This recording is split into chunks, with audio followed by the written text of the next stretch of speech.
মাধ্যমে একটা মেসেজ দিতে হবে যে পুলিশকে কাজ করতে হবে, যেটা সেনাবাহিনী প্রধান বলেছেন। এটিও কিন্তু বলেছেন যে আসলে পুলিশের কাজ করতে হবে। প্রধান উপদেষ্টা বলেছেন একক নির্দেশে নয়, টিম হয়ে পুরো দেশের জন্য কাজ করবার কথা বলেছেন। এবং সবচেয়ে গুরুত্বপূর্ণ যতগুলো টিম এই মুহূর্তে বাংলাদেশে আছে তাদের মধ্যে সবচেয়ে গুরুত্বপূর্ণ পুলিশ, তারা কি আসলে তাদের সেই জায়গা থেকে কাজটি করছে?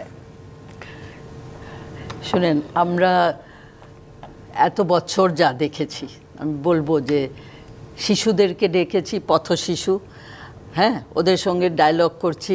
আচ্ছা বলো তো, তোমরা সবচেয়ে বেশি কার দ্বারা অত্যাচারিত হয়? সব বেশিরভাগ বলে পুলিশ। হ্যাঁ, মানুষের আস্থা ওরা আসলে ইয়ে করতে পারেন নাই। আপনি রাস্তায় বেরো, ট্রাফিক পুলিশ একদম মানে দুর্নীতিতে জর্জরিত। যে কোনো সময় একটা মোটরসাইকেল লোক সে বা বাস অন্য জায়গায় থামছে, পয়সা নিয়ে ওকে ছেড়ে দিবে, এটা তো আমাদের চোখের সামনে সারা তার জায়গা কিভাবে আসবে করে। তাই সবচেয়ে বড় জিনিস যে বলছে, যার হাতে সে নিজে খুন করেছে তাকে কিভাবে ছেড়ে দিবে? তাকে তো শাস্তির কাঠগড়ায় দাঁড় করা। তাহলে অন্যরা ওই যে ওসি অ্যারেস্টেড হয়েছে উনি বলছেন, তারপরে তার সঙ্গে যে এসআই অন্য আছে, ওরা তো ভয়ে কাজ করতে পারবে না। সো এই একটা খুবই একটা বড় ভ্যাকুয়াম ক্রিয়েট হয়েছে, এই শিক্ষাটিও হিসাবে ব্যবহার করা হয়েছে।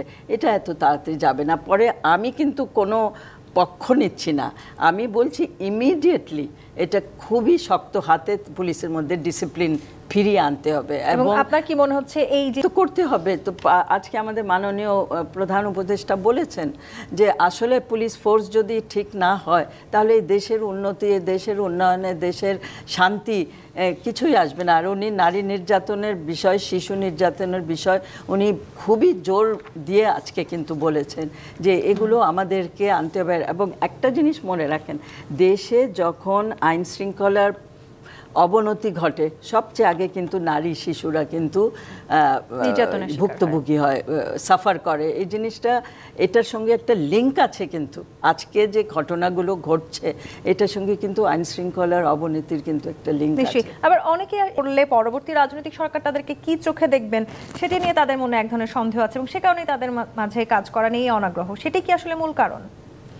না, আমরা সিভিল সার্ভিসে, পুলিশ সার্ভিসে বা জুডিশিয়ারিতে আমরা যে ধরনের রদবদল এবং যে ধরনের মামলা মকদ্দমা দেখছি, অনেক মামলা মকদ্দমা হচ্ছে না, যেখানে সিভিল সার্ভিসের, পুলিশের অনেক লোককে ইনভলভ করা হয়েছে। এবং এইসব আপা যেটা বললেন যে মামলা মকদ্দমা হচ্ছে, আপনি ইচ্ছা মতো নাম দিচ্ছেন, যে একজন প্রধান আসামি আর তার সাথে 145-200 জনের নাম, আবার অজ্ঞাতনামা। এই জন্য এরকম থাকলে তো পুলিশের জন্য সুবিধা, অজ্ঞাতনামা ব্যক্তির নাম দিয়ে, অথবা যে নামগুলো আসলেই ওইখানে ছিল না তাদের নাম তো থাকবে না।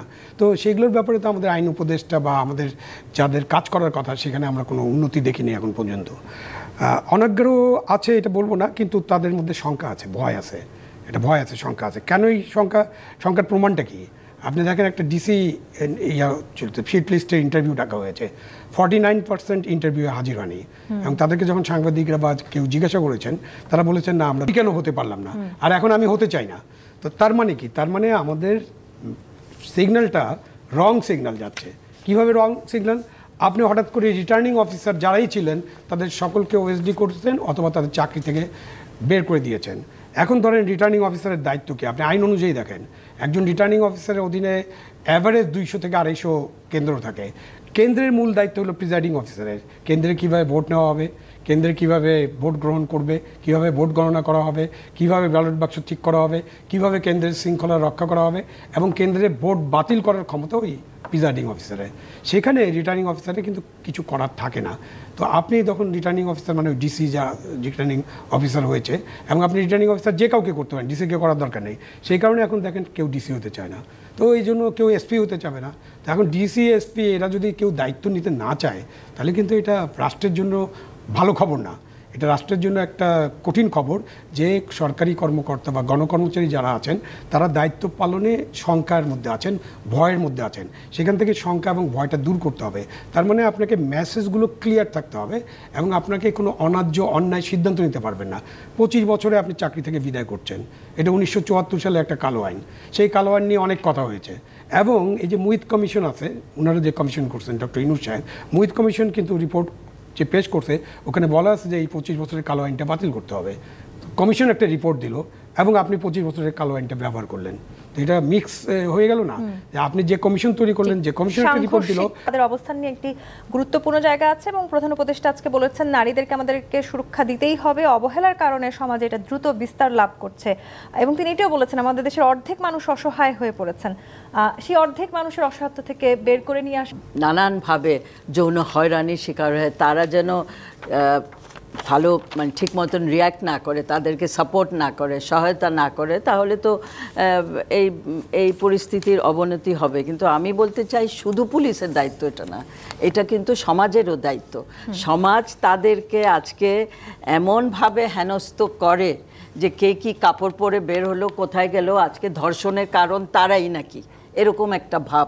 তাদেরকে জায়গায় জায়গায় তারা যেন এই যে ক্রীড়ায় প্রতিযোগিতা না করে তাদের চলাফেরা বন্ধ করে, তারা হিজাব পরলো নাকি, এই সমস্ত নিয়ে কথা বলে। তো আমি আমাদের প্রধান উপদেষ্টা উনি যে বলেছেন যে নারীদের উপরে এই খবরদারি, এই যে কে কি কাপড় পরলো, কোথায় গেল, তো আমার কথা হলো শুধু এটা বললে হবে না, এটা আইন করে বন্ধ করতে হবে যে নারীর অবমাননা ঘরে এবং বাইরে। মিডিয়াতে বলা হয় তাদের অশ্লীল কথা বলা হয়। এই নারীরা যারা দেখেন প্রোটেস্ট করেছে রেপ, সেদিন আমরা পত্রিকায় পড়েছি তাদেরকে থ্রেট দেওয়া হচ্ছে ধ্বংসের।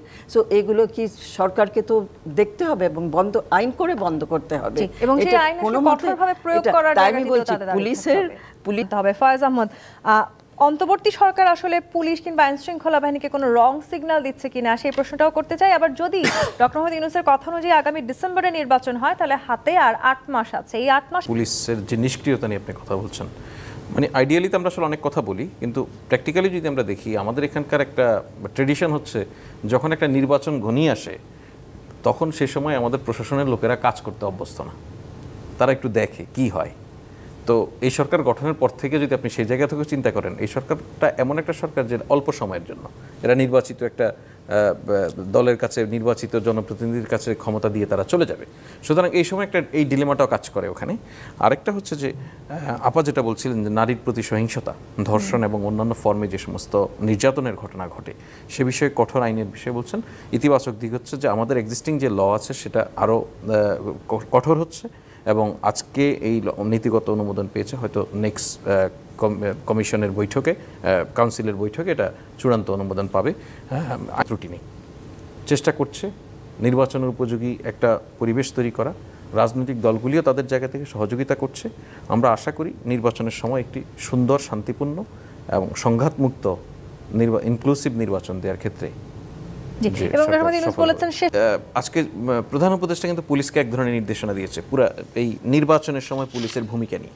সেখানে বলেছেন যে যারা নির্বাচনে আসবে কাউকে যেন কোনো বেআইনি সুবিধা দেওয়া না হয়, এবং বলা হয়েছে আপনারা যদি বেআইনিভাবে কাউকে সুযোগ দেন, তারা যদি ক্ষমতায় আসে, মাথা রাখবেন তারা কিন্তু আইনি প্রক্রিয়ায় আর সরকার দেশ চালাবে না। যারা বেআইনিভাবে আসে তারা কাজও করে বেআইনি। সুতরাং বেআইনি প্রক্রিয়ার মধ্য দিয়ে যদি কোনো রাজনৈতিক দল বা কোনো রাজনৈতিক নেতা কোনো কর্ম সাধন করার চেষ্টা করে, সেটাকে প্রতিহত করতে হবে।